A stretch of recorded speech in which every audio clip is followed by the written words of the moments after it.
E continuando a leitura do livro Revolução dos Bichos, nós vamos começar o capítulo hoje. Embora seja um livro de 1945, o tema é tão atual, de uma maneira tão vívida, que parece que ele está sendo escrito em tempo real, não é mesmo? Então, bora lá a leitura. Capítulo 8, a página 63. Alguns dias depois, quando o pavor causado pelas execuções havia diminuído, alguns dos animais se lembraram ou achavam que se lembravam que o sexto mandamento determinava: nenhum animal deve matar nenhum outro animal. E apesar de nenhum animal se arriscar a mencioná-lo na presença dos porcos e dos cães, existia uma sensação de que os assassinatos ocorridos não combinavam com ele. Clover pediu a Benjamin para ler para ela o sexto mandamento. E quando Benjamin, como sempre, respondeu que se recusava a se meter com tais assuntos, ela pediu a Muriel.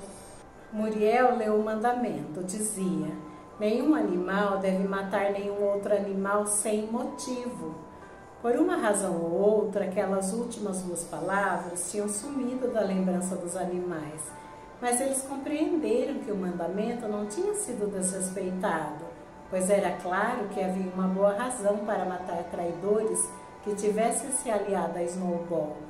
Ao longo de todo aquele ano, os animais trabalharam ainda mais duro do que no ano anterior. Reconstruir o moinho com paredes 2 vezes mais grossas, terminá-lo no prazo paralelamente ao trabalho normal da fazenda, era um esforço tremendo. Em certos momentos, eles tinham a impressão de trabalhar mais e de comer menos do que na época de Joe.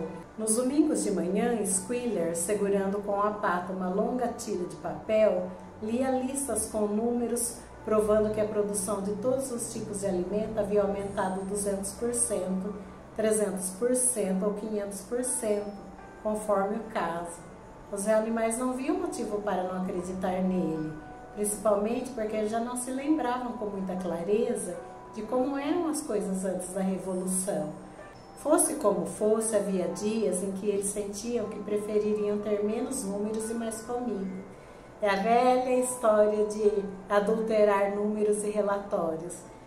É a famosa pedalada fiscal. Olha só, continuando. Todas as ordens eram agora anunciadas por Squealer ou um dos outros porcos. O próprio Napoleão não era visto em público com mais frequência do que a cada 15 dias. Quando aparecia, era acompanhado não só de uma comitiva de cachorros, mas também por um galo preto que andava à sua frente e atuava como uma espécie de corneteiro, soltando um cocoricó altíssimo antes que Napoleão falasse.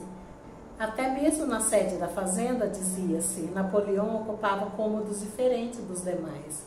Fazia as refeições sozinho, servido por 2 cães, que sempre usavam o elegante aparelho de jantar Crawl Derby, que ficava na cristaleira da sala de jantar. Foi anunciado também que a arma seria disparada todos os anos do aniversário de Napoleão, bem como nos outros 2 aniversários. Agora, Napoleão nunca era referido simplesmente como Napoleão. Era sempre citado em estilo formal como nosso líder, o camarada Napoleão. E os demais porcos gostavam de inventar para ele títulos como pai de todos os animais, terror da humanidade, protetor do rebanho de ovelhas, amigo dos patinhos e outros do tipo. Em seus discursos, Squealer falava, com lágrimas escorrendo pelas bochechas, sobre a sabedoria de Napoleão, a bondade de seu coração e o amor profundo que ele nutria pelos animais do mundo todo, até mesmo em especial pelos bichos infelizes que ainda viviam na ignorância e na escravidão em outras fazendas. Tornara-se comum dar crédito a Napoleão por todas as conquistas e todos os golpes de sorte. Ouvia-se com frequência uma galinha comentar com outra: sob a orientação do nosso líder, nosso camarada Napoleão, eu botei 5 ovos em 6 dias. Ou 2 vacas, enquanto tomavam água no açude, exclamar: graças à liderança do camarada Napoleão, esta água tem um gosto maravilhoso. O sentimento geral na fazenda estava bem representado por um poema chamado Camarada Napoleão, composto por Mínimos e que dizia assim: amigo dos órfãos, provedor dos grãos, fonte de contentamento. Ah, como a minha alma se inflama ante a sua mirada calma e soberana, como o sol no firmamento. Camarada Napoleão, você concede a fartura, amada por toda criatura, palha para deitar, barriga cheia todo dia. Todos os bichos, grandes ou pequenos, dormem em suas baias tão serenos, pois você, com tamanho zelo, tudo vigia, camarada Napoleão. Se eu tivesse um leitãozinho, antes que ele virasse adulto e crescesse como um inculto, ele, acima de tudo, aprenderia-lhe ser leal e ter o devido carinho. Desde o primeiro guincho diria, camarada Napoleão. Então, não é nada diferente de hoje, né? O pai dos pobres, os pais dos desamparados, o protetor dos fracos, o protetor dos oprimidos, e doutrinando as criancinhas desde a pré-escola, ensinando só o que não presta, o que não deve ser ensinado, tirando o valor das crianças, né? O desrespeito aos pais, às pessoas mais velhas, a importância da honestidade. Veja só, 1945, quer dizer, o modo operandi é completamente igual, totalmente igual. Continuando, página 66. Napoleão aprovou o poema e fez ser escrito na parede do grande celeiro, no canto oposto aos 7 mandamentos. A composição foi coroada por um retrato de Napoleão de perfil, pintado por Esquiller com tinta branca.